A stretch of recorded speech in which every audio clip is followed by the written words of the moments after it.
Ngayong araw nga napasugod ang ating team dahil naimbitahan tayo ng ating pinsan sa kanyang birthday. Kaya naman samahan nyo kami at kami bihirang-bihirang magkita-kita nit mga pinsan kong ito.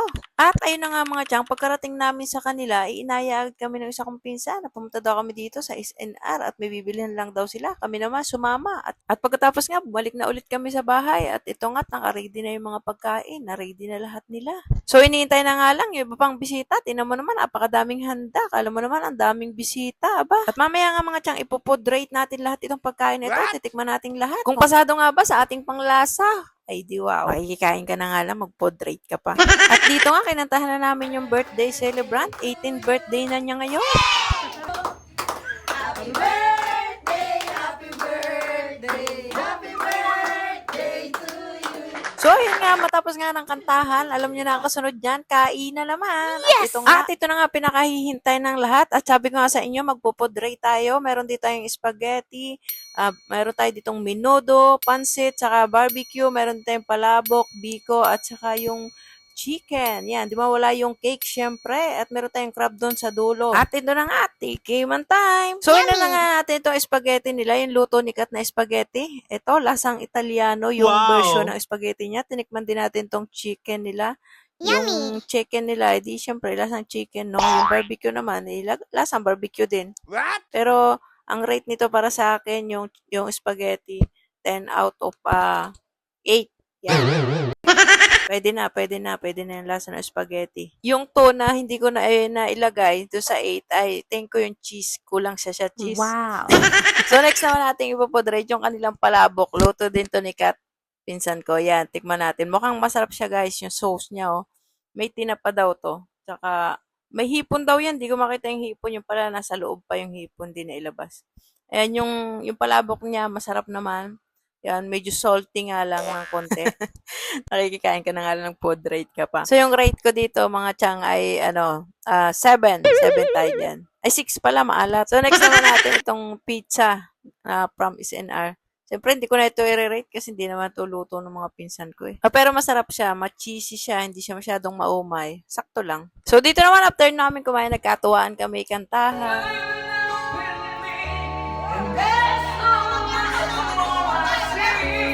Wow.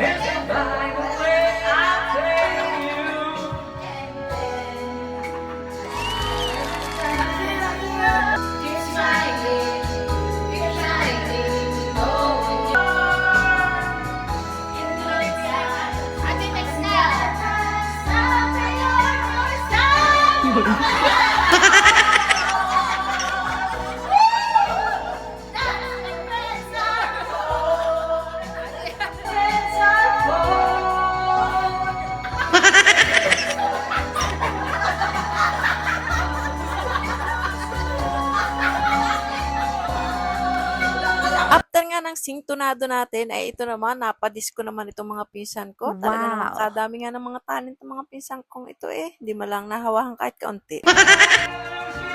Siyempre, pagkatapos niya, natulog muna kami. Kinabukasan naman, nagpunta kami dito sa Padre Burgos, sa Pagbilao, Quezon, dito sa magandang beach resort. Dito sa Isla Chica, sa kalapit ng Borawan Island. So, yung entrance fee nga pala dito mga tiyang, 120 pesos per head. At yung cottage, hindi ko natandaan kung magkano. Pero kumuha kami ng isang cottage, kasya na kami doon. Marami kami.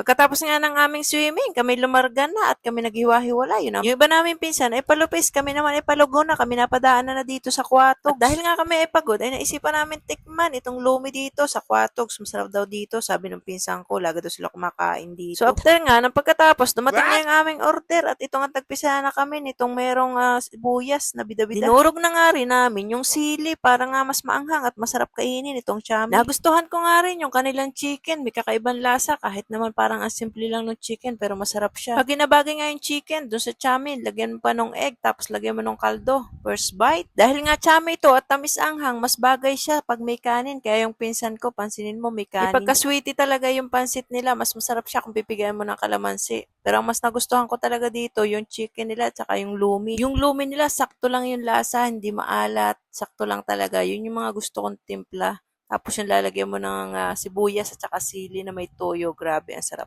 texture ng pansit nila ang sarap din. Hindi maalat yung Mickey nila. Siguro sa sariling gawa to kasi ang ninipis talaga nung hibla niya. Hanggang dito na nga lang ang aking video. Kung nasiyahan ka sa panonood, huwag mo kalimutan mag-subscribe. Yun lang. Bye!